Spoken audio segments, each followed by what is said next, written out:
So I'm going to go live here, but I have to click it a few times because it doesn't like to work fast.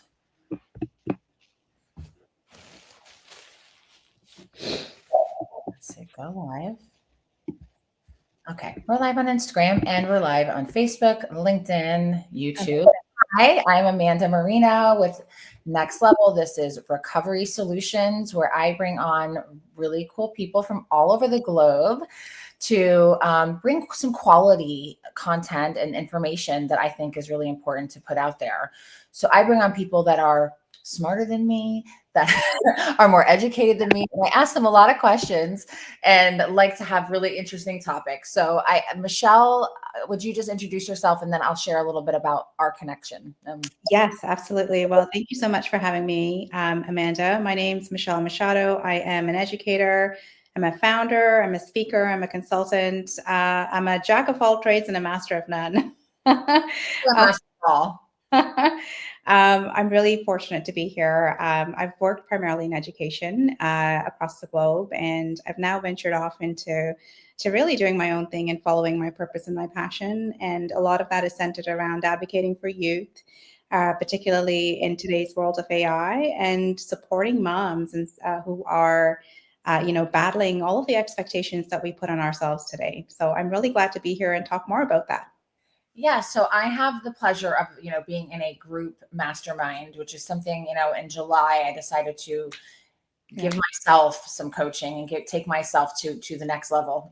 That's why I named my businesses, and really challenge myself. And I love this group. And Michelle and I right away had an instant connection. And then we got to spend some time together in person in Miami. And Michelle, you live in Canada, right? Yes, I do. I am in Toronto. So it was great to be in warm, sunny Miami. Yeah, so we got to spend time, and it's just, the group of people that are in our mastermind, like literally every single person blows my mind. And I am so, grateful for the opportunity and experience, because I feel like shifts in life happen, like God, some people that maybe aren't helping you on your next path. And then God puts somebody like you and Heather and, and the great women in our group in my life. So I feel extremely grateful for the journey that I'm on. So we tried to do this a couple weeks ago, but being a mom, a priority is to show up to our children's things when we can, right?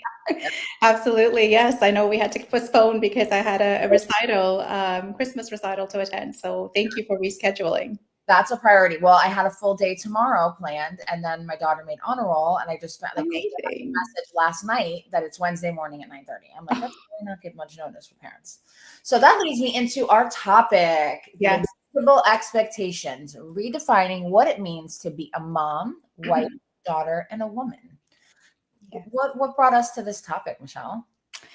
I think I've lived, breathe all of that, particularly as someone who has grown up in a culture, in a society, to sort of be seen, not heard, be dutiful, have those expectations of how to be compassionate and kind and caring to others, but also have a career, work hard, be everything to everyone. I think I've grown up with that sort of perception that is what it means to be a successful woman. And as I've sort of come into my own over the last 18 months, I've realized that we put a lot of these invisible expectations on us that come a lot from societal norms and cultural traditions. And so I'm so happy to be here and talk more about it, because I think we're in an era where we need to redefine that. Yes, I know that as, I became a mother very young at 24. And, the beginning was just like trying to figure it all out. But then when I had my daughter, like I put these really expectations on myself. Like I have to, they have to think I'm perfect. Like I wanted my children to think that I didn't have flaws. And then when they finally found out that I did, like, it was like, like I'm human now. We're human, yes. Yeah. So what do you think of like society and culturally, like what do you think how that plays a part into this? Oh, I think we're conditioned to sort of be everything for everyone from a young age, right? As a young kid, be kind, be compassionate, be caring, help out in the family. Don't raise your voice. Sit down, be obedient, listen. I think there's those expectations that's put upon particularly young girls, and it's culturally based as well. So I think there's that. There's also the cultural traditions. So if you are a woman in certain cultures, your purpose is to be a mother. And that necessarily doesn't transpire into what some women choose to do with their life. So I think, societal norms, cultural traditions, those are sort of the key factors that really play a role in defining the expectations that we internalize from a very young age.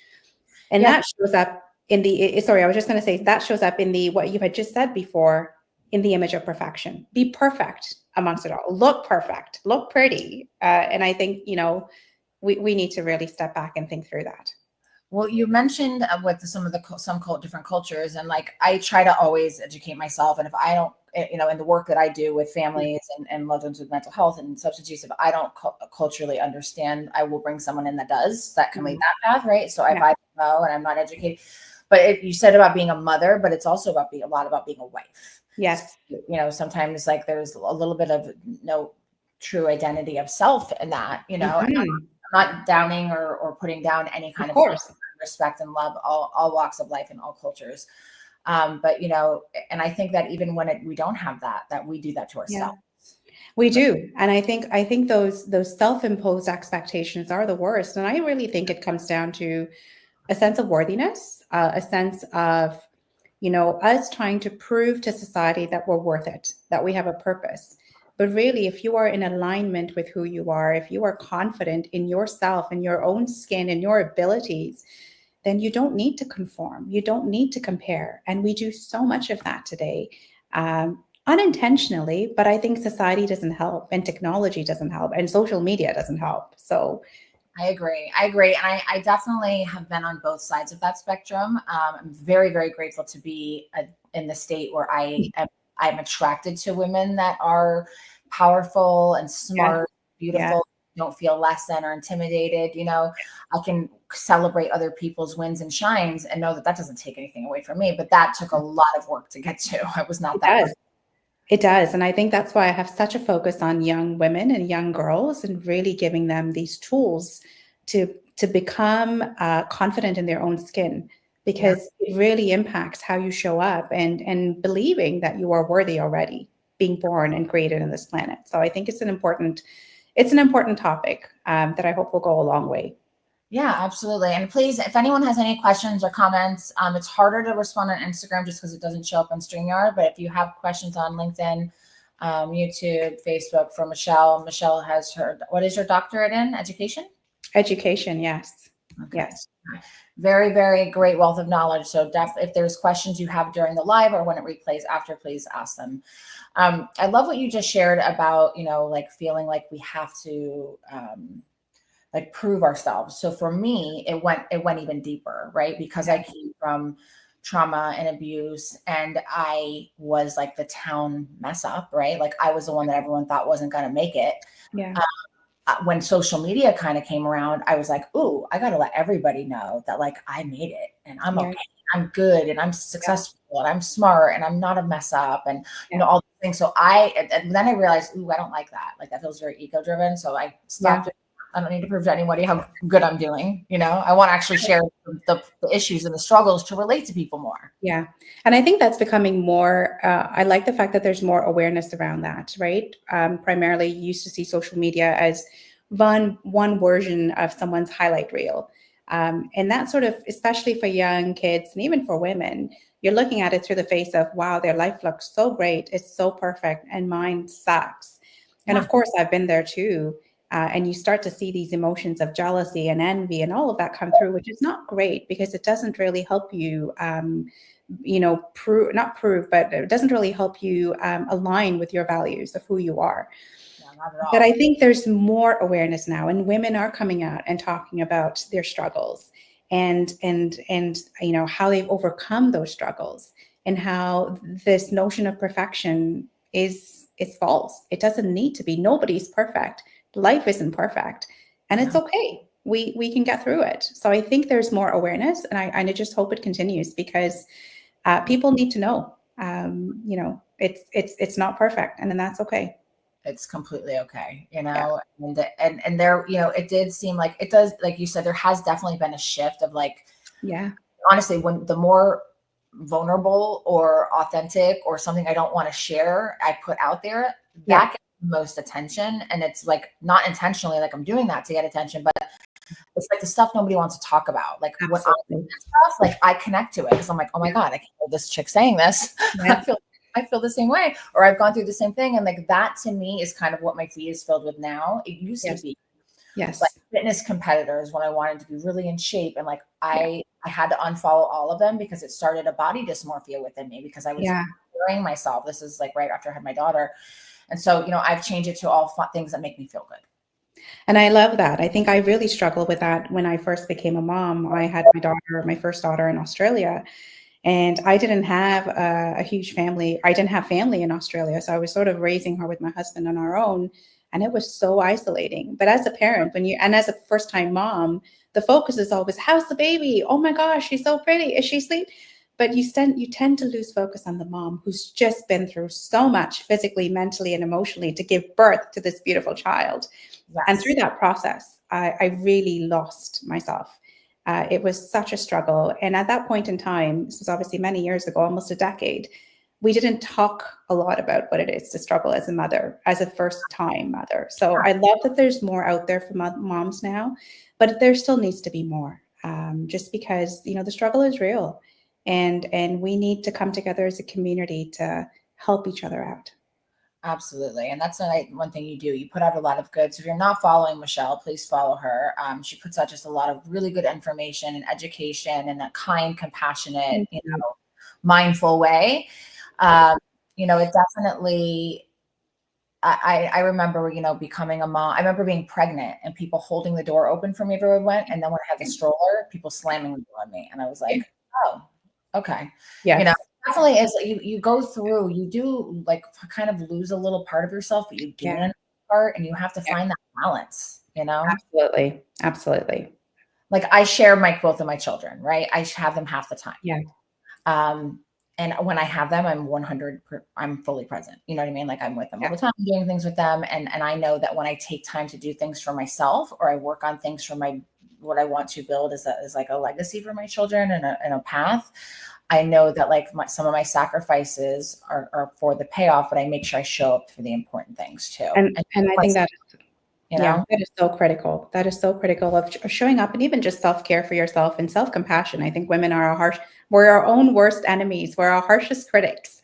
And so I think really just recognizing and owning compassion for ourselves and everything we do is so important as we navigate this landscape.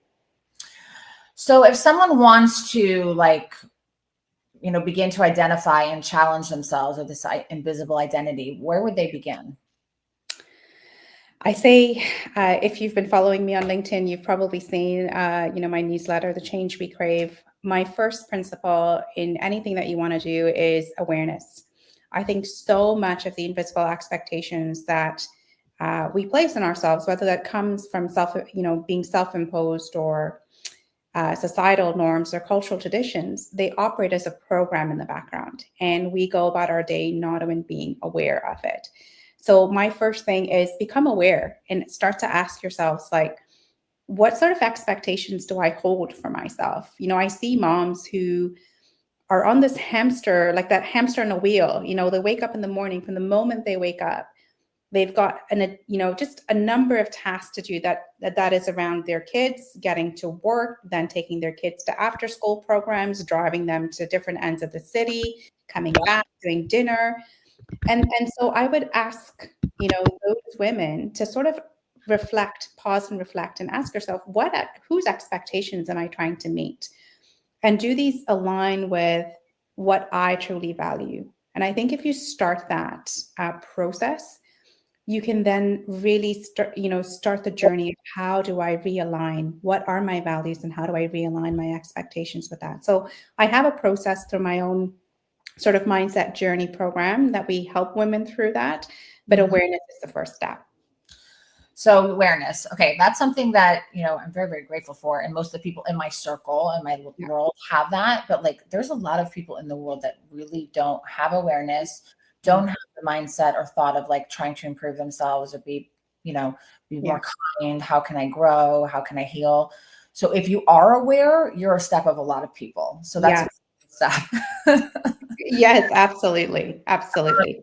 I know that was somebody in our I think it was Dara in Heather's mastermind that shared the Let Them theory book. Like I'm Yes. halfway through it through Mel Yeah. Robbins. And like I realized that at the airport, I'm like, how do people not know to take off their shoes before we get up to the thing? And then I'm like, no, just let them, just let them, just let Just them. let Because I'm them. mindful and I just have to worry about me, you know? Yes. Yes. I always say you can't control what somebody else is going to do or say, but you can control your reaction and your response to it. And I think it's so down to mindset, right? How you look at things. Absolutely. Yeah. I mean, I got stuck in DC in a snowstorm, the biggest snow wherever I go for whatever reason. It's like the Oh, that's the worst. biggest weather catastrophe. I had was a hurricane. That was the last conference I was at. Then I Yeah. was out of town for work and I Oh, got stuck. no. And I just really accepted it. I was like, all right, I'm meant to be snowed in this hotel and just relax. That's what God wants me to do right now. You know, Yeah, absolutely. The another lesson.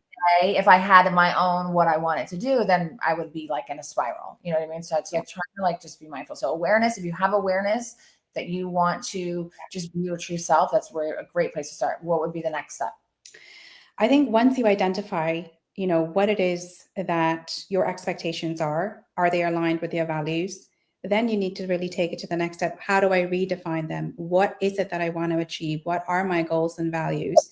And then it's about action. So there's a layer of steps. I'm sort of jumping ahead to a couple of steps, but it's important to be aware of your situation, but you cannot make a change if you don't act. There has to be intention and then there has to be action. And I think that is again the critical step, right? So whenever we're feeling overwhelmed or guilty or burnt out, those are just signs that something needs to change. It doesn't mean that you are a failure. It's a sign that your body is giving you that something in your life needs to change, and you need to become aware to start to recognize what that is and how to change it. Absolutely. Absolutely. Paying attention to the cues and how Yeah, much as mothers we or we women, don't. why we don't. I don't know if we shared the story with you guys, but like I lived years on like autopilot. So I just kind of like lived like Mhm. focused on my goals. Like I think it was about 4 years. I did not feel. I don't think I Yeah, felt. I yeah, just was like into goals, school, kids, yeah, making sure everybody else. And then all of a sudden, like I was like, it all hit me. And I was like, I have used being busy and goals to detach from myself and my emotions. And when I felt it, I was definitely hard yeah, on myself. I was like, how did yeah, I do this? You don't yeah. realize it sometimes. I had I no. we absolutely don't. And I have been through that exact sort of phase where multiple times where you're just going through the motions and you're doing what you think you need to be doing. You're achieving, you're trying to be, accomplish everything at the same time, but not at the expense of who you really are. And I think that is such an important reflection point, I think, Amanda, that you've had, that I've had, and I hope that other women and even men can have down the road. Who are you? What are you doing? And who are you doing it for? You know?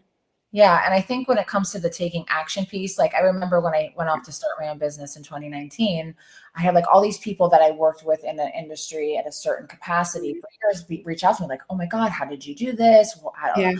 And honestly, like nothing magical, nothing super special. Like I have, my heart and Yeah. passion in it, but like I walk through the fear to take action. So Yeah. a lot of times fear Yeah. stops people from taking that action. And so many people out there have brilliant ideas, can live the life of their dreams, but fear stops them from taking. I get goosebumps on that. Yeah, that hit when something really hits and resonates. I get goosebumps. I call it like my God bumps. Yeah. But that it's really just about having the fear and doing it anyways and taking the action. Like Absolutely. every day right now in our mastermind. It's absolutely. I always say, and I say this to my daughters too, there's no growth in the comfort zone. Like you have to get out of the comfort zone, and right outside the comfort zone is the fear zone. That is where your body kicks in and it's like, oh, what is she doing? And you have to embrace that. It's sort of having courage. Courage is not the absence of fear. Courage is moving forward in spite of having fear. And I think that is really so important in starting that action piece, because you're right. That's what holds a lot of people back. Yeah. Yeah, No, like so if you're watching this and you're male, female, whatever, right, mom, not a mom, whatever, and you are in a position that you dread every day of your life going to, like you can change that. It may take absolutely. time you may have to sacrifice for a little bit. Like I worked on the side, for 2 years, learning to do the work that I do and getting all the trainings and certificate, all those things before I actually went off on my own. So you have to have a plan and things like that. But nobody should spend majority of their day and their lives doing something that they can't stand. Yeah. And I know so many people that do, because that's just the way it has to be. But I think we get to define that. And it's fear that keeps us back. Absolutely. Absolutely. So they take action, walking through the fear, being aware. What else do you recommend? I'd say mindset is for me is fundamental to everything, because you can start with that awareness piece. You can do all the steps to lead to the change, but then you need consistency and you need perseverance and determination. And what often happens is we get sidetracked, or something happens that just detracts us from our goal, and we're like, oh, too hard, can't do it. I'm back to square one. And I think that's when mindset really comes into play. It's honing in on, am I going to see this challenge as an opportunity for growing? Am I going to see this failure as a lesson? Am I going to see sort of any obstacle in my way as that starting point for transformation? I think when you start to shift and have that kind of, attitude, it has an incredible domino effect on what you attract. And I think you and I have seen that, right? Absolutely. It plays such a huge role. So for me, I think mindset would be not next, but I would say would be the foundation to help the steps that you need to take. Action. Well, I can tell you honestly that our call yesterday, like we hopped on a call yesterday just to kind of chit chat, catch up. Yeah.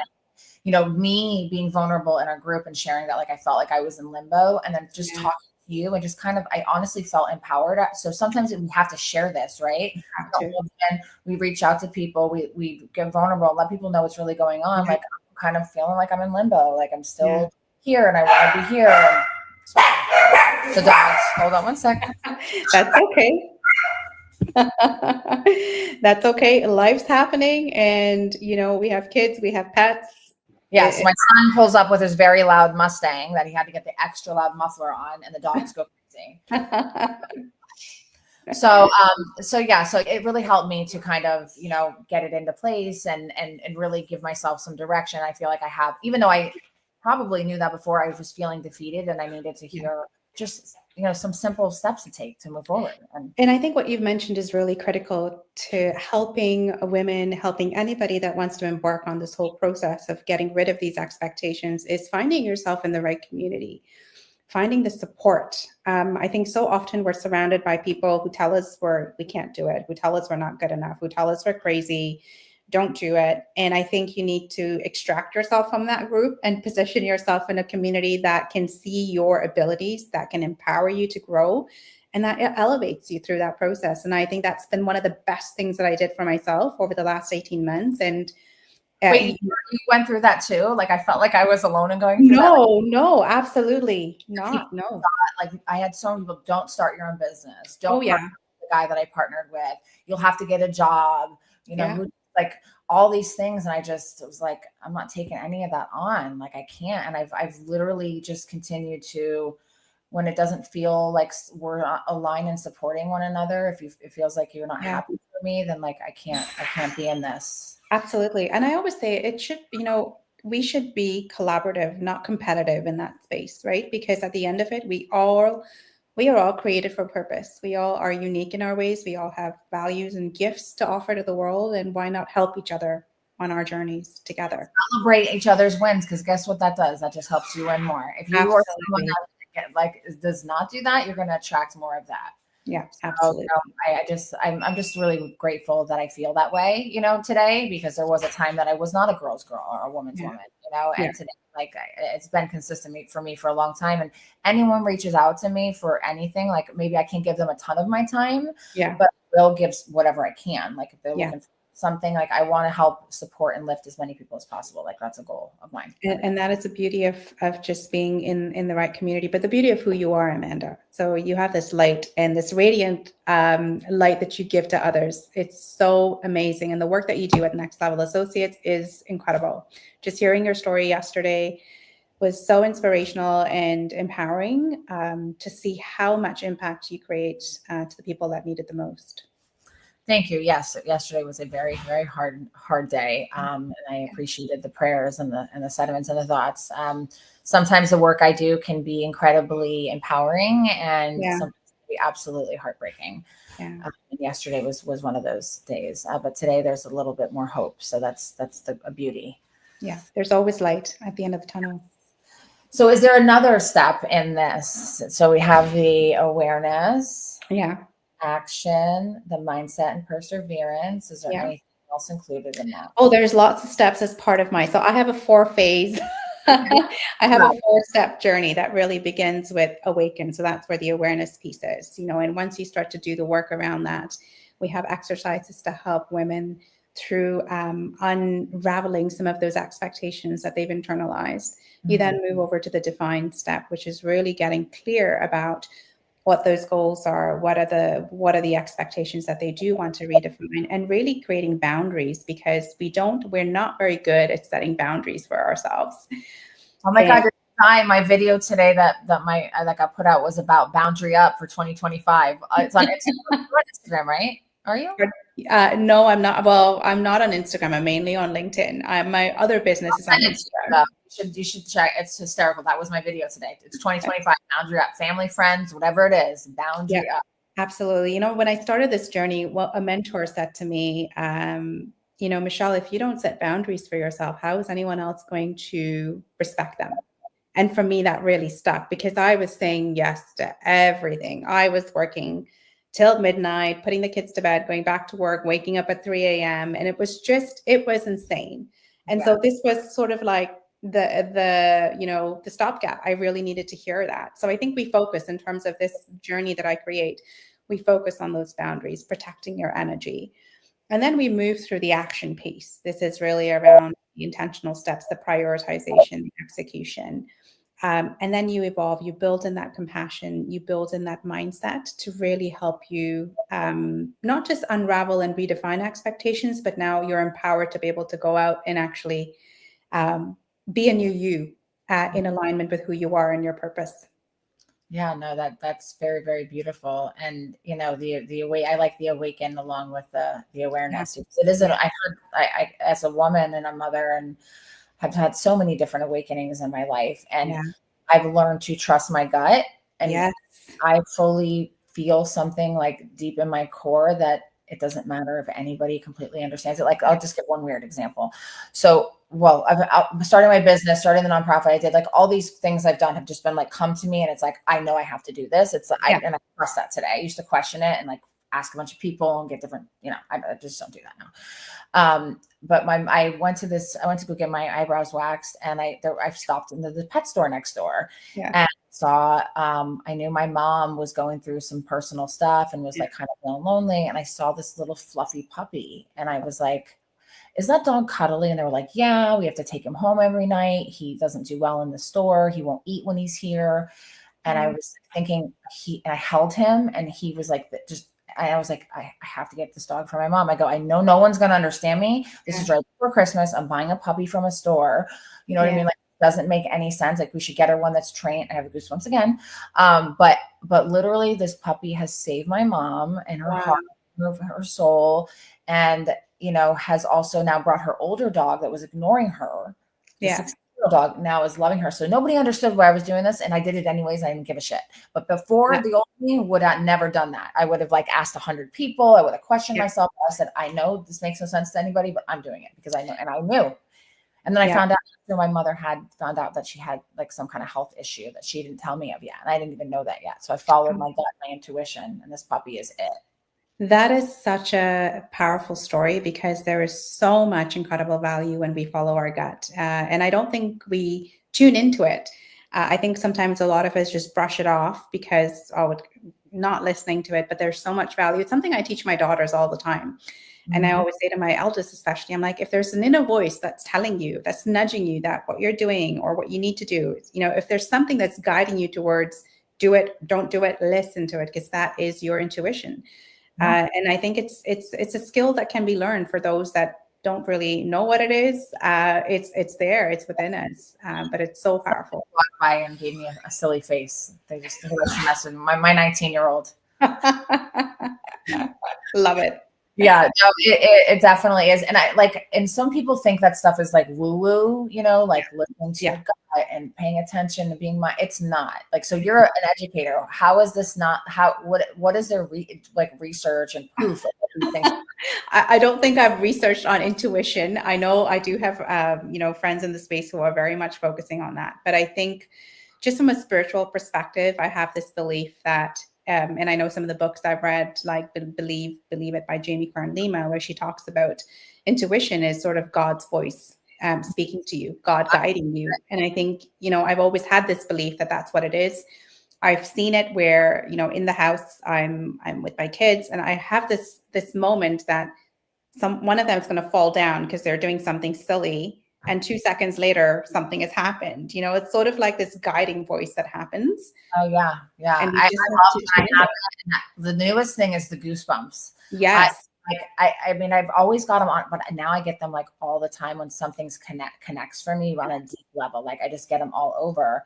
Amazing. And I would love to like be a part of if there's anyone doing research on that, because I want to have proof that this stuff is legit and real, because I know it is in my life and many, many people's. But there are people who are like, oh, that's not a thing. But there's got to always be players. There's always going to be, yeah. And I think, I think at the end of it, if it works for you, or if you tune into it and that belief, then it can be very powerful. So I'm just reviewing some of the things we talked about. I know we touched on this, but I kind of want to ask this question specifically. What are some of the most common and visible expectations that women face in their roles as moms, wives, daughters, or professionals? I know we kind of like have touched on that a lot, but yeah, a good, clear, just to that specific question. I say the invisible. I mean, I'm a wife. I'm a mother. I'm a mother of 2 young girls. I'm a wife, been married for, almost 2 decades, coming up to 2 decades soon. Oh, only daughter. Pardon me? One marriage? Just one marriage, yes. Still one marriage, yes. Daughter, youngest of 3, and a professional. And I've moved a lot in my career. Moved internationally about 11 times, I think, if I can count on my fingertips. But how old are your daughters? And how old? And going on 9 and 5, going on 6. So still young, and both girls. So there's a lot there, especially with expectations. And I think what I see, so to answer your question, I think in terms of the invisible expectations, we have women are expected to be everything for everyone, right? So be the caring mom, be the supportive wife, be the dutiful daughter, be the ambitious professional, but also don't be too bossy, don't be too ambitious, And so there are these expectations that we have through society, through times and through cultures. It varies as well, that are ingrained in us from a young period. And they become so programmed that we actually just believe that is who we need to be. And I think this is very important. And if that aligns with who you want to be, of course, there's no question about it. There's some people that's, and I love that. Absolutely. I honestly sometimes wish I was in that. Like I wish that was, but I did stay at home for 6 months. I felt like I was going to lose my mind. Oh yes. And that was me too. Like I love my children. I felt guilty about that didn't fulfill, yes. Right? I beat myself up for that. So there's that. And that is an expectation though, right? Because as a mom, you're expected to be so grateful that you have this child, that you are a mother, that your sole purpose is to care for them, put their needs first, of course. But if I look at, like when we travel and we have the example of, when you're flying and they have the oxygen mask drops. Put the oxygen mask on you first before you put it on your child or somebody else. Why do they say that? It's the same principle. You have to protect yourself so that you can help others. And we don't do that as moms. We give so much to everyone around us that we neglect ourselves. And I think I came to that realization very late in my life, that if my cup is empty and I have nothing to give, then how am I going to help the people in my inner circle? the work that, that both of us do can be draining and can, to Yes. take, like I tell you yesterday, like I needed silence last night. Like I needed Yeah. to, I was spent, and like, I have to honor myself and give myself that Absolutely. space. Absolutely.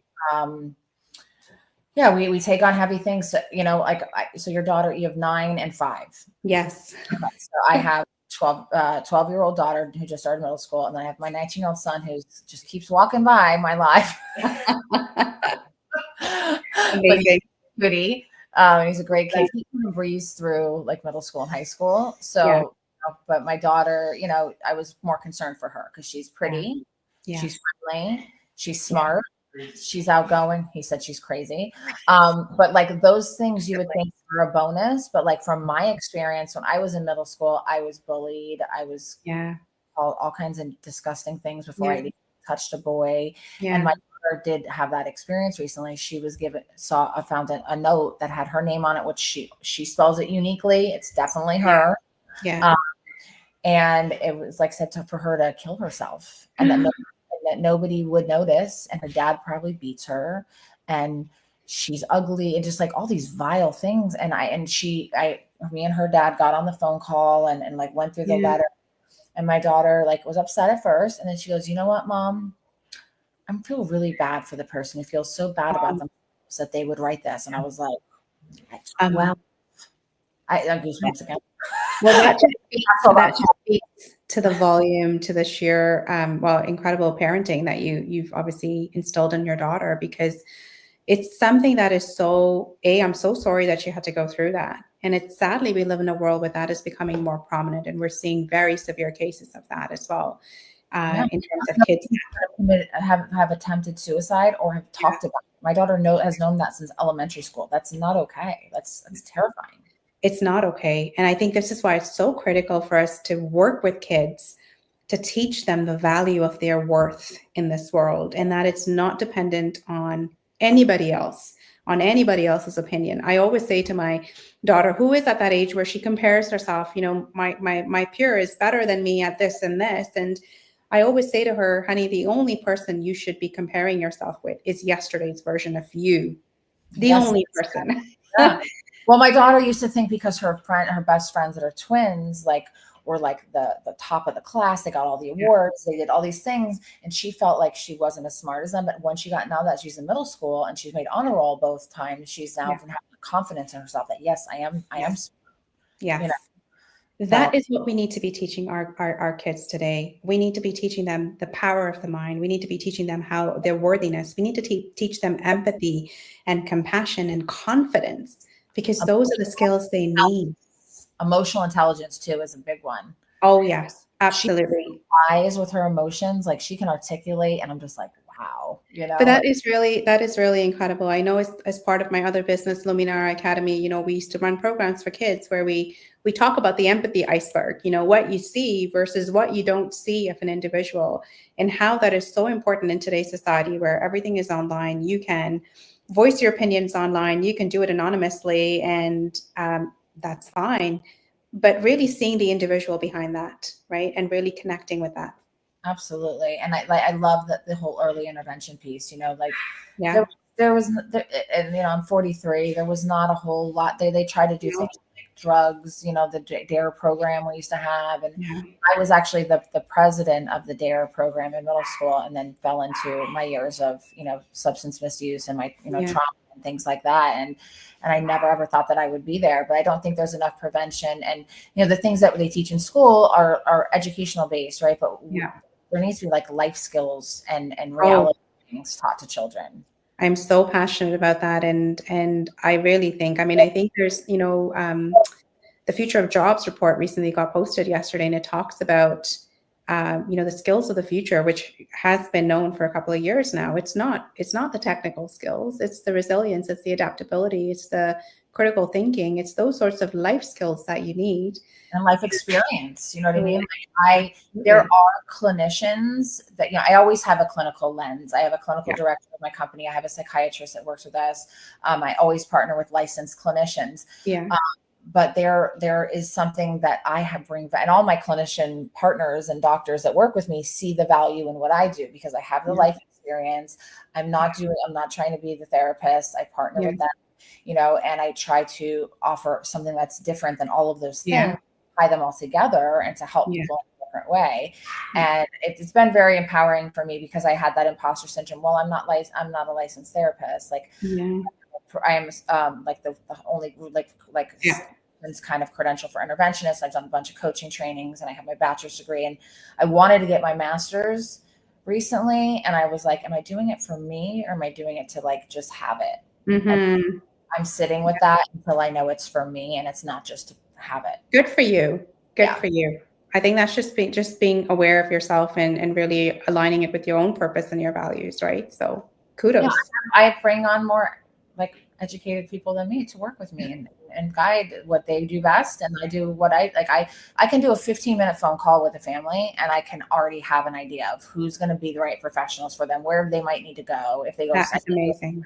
Or if someone needs to live with them. I mean, like 15, and so does Sarah, my director. Like we have a thing. That's a skill set in itself, and that requires emotional intelligence and being able to really understand the varying forms of communication, right? To gauge the outcome of that. That is beautiful. Thank you. And sometimes people like want us to have all the answers, and I have to be honest with that. We don't have all the answers. Sometimes we're going to try something that is clinically recommended, and we're going to help implement it, but it may not be the right thing, and then we pivot. Like when I do the family meetings, I call them, but interventions. We have a plan going in, but they're not often go as planned. Like yesterday didn't go as planned. The one I did last week in DC did not go as planned, but both people are safe today. That is amazing. That is so great. Have a chance to change their life in very different scenarios, but in mental health and in substance use. So it's it's important to know our value. Like, and I've had to definitely work through that imposter syndrome stuff as a woman. Oh yeah, that is big. That is big. We all face that, but sooner or later it's going to creep up if we actually don't address the root cause of where that comes from, right? And so really honing into your own values, your own purpose, and trying to find alignment with that. Making sure that you understand and you are so confident in yourself that nobody else can detract you from that. And there's going to be, and I believe that both of us we're like works in progress with that. So some days I feel like I'm a badass and I'm going to kick the world, and then I can't do this. And we're both in a space where we're challenging ourselves to be professional speakers as well. So like I've spoke in my realm for years. You've spoken in your realm for years. Now we're taking all that we've gained and all the knowledge we have, and now we're not trying. We are putting into action these professional paid speaking engagements and and working towards TEDx's and things like that. Like we're aligned in that, and that's a scary step to step into. But doing it with the team under Heather Monahan and the group. And then, I have Cindy Metzler that I work with. So like all the different people that that we have to support us on this journey, it doesn't feel as scary. Yeah, absolutely. And I think it is so important. The community and the support is so important, which is what I alluded to before. If you don't find yourself in the right community, you're not going to be able to make those changes. And I think it's Heather that has said, be in spaces of people who have been where you want to go. And I think that is so important. Yeah. And these spaces where people are going to be around people that, like, if I heard something that I thought you were good for, I would recommend you for it. And I would do that for any person in our group or any person in general. If it's not me, that's like the right kind of speaker or whatever it is, like I will always speak highly of other people when they're not in the room of them and give them opportunities that I feel like could be good or better for them than me. And that is how you grow as a person, and you grow your network, and you just, when you give, the universe brings abundance back into you, right? So manifesting abundance. Absolutely. I definitely believe that what's meant for me will come to me. Yes. When it comes to business, when it comes to speaking, when it comes to clients that I need to serve in the next level business, when it comes to friendships that's been one of the hardest things for me over the course. Like I've been heartbroken once or twice by men, but I've been heartbroken by girlfriends. Like I can't even tell you how many times. Yeah. So that's the hardest one. But over the past few years, I now truly believe that when it shifts, the relationship shifts, it may be best for them, for me to stay away when they make that choice to not chase I used to chase people down and try to work on it and fix it. And now I just believe like, okay, if they want to come back into the Yeah. circle, they can come. I'm always going to be here. And if they needed anything, I'm here, but I'm not going to chase you and to love me, to believe in me, or to support me. Not happening. Yeah. Let go and let them, right? As that sort of let them theory, I say let go, because everything unfolds in its own time. And I've seen that this year itself, that, things that are coming, they've come out of nowhere, but they're meant for something, for me to be able to share, to be able to impact. I think that's my key word this year is impact. And so I hope that with this webinar that we've done, that, what you and I have shared is hopefully impacting our audience and inspiring them to move through the weave of invisible expectations that they've set upon themselves. Absolutely. I'm going into our WhatsApp thing because I want to share what I shared. God, there's so much that goes on in here. It's going to be hard to find, but I shared it with the group because it resonated me so hard, because like, I was struggling with some shifts in relationships. One being a family member, one being a best friend for a very long time. And I felt like you all were just kind of put in my life as like a group of angels. And I truly believe that. It was scary. Like I'm willing to invest into like my company, but like that's investing into, who Amanda Marino is. Yeah. I found it. Don't be surprised if your support system comes from, don't be surprised if your support system doesn't come from familiar faces. The universe will place strangers in your life to take you to higher places. And you are that for me, Michelle. 100%. Same here. And everyone in our group, it has been so incredible this past year. The growth, the learnings, the support has just been phenomenal. And I wish that for our audience as well, that they're able to immerse themselves in communities that can give them that to help them elevate themselves to the next level. What's your website, Michelle, to reach you? www.michelledfordelta.machado.com. This type D for Delta. Machado, Machado.com. So michelledmachado.com. Okay, I'm putting it here. So you can find Michelle on LinkedIn. You can find Michelle on her website. Michelle is doing big things, so stay tuned. Follow her. And Amanda's doing big things too, so keep going. It's going to be a great year. So when you feel like I felt, please come to me and I will support you, because now I have someone that canceled after you. So now I'm going to utilize that time to do what we discussed yesterday. Amazing. Yes, ma'am. So anything to share with anyone before we hop off? Any last words? So the one thing I would say is, and I had this on my mind and now it's escaped me.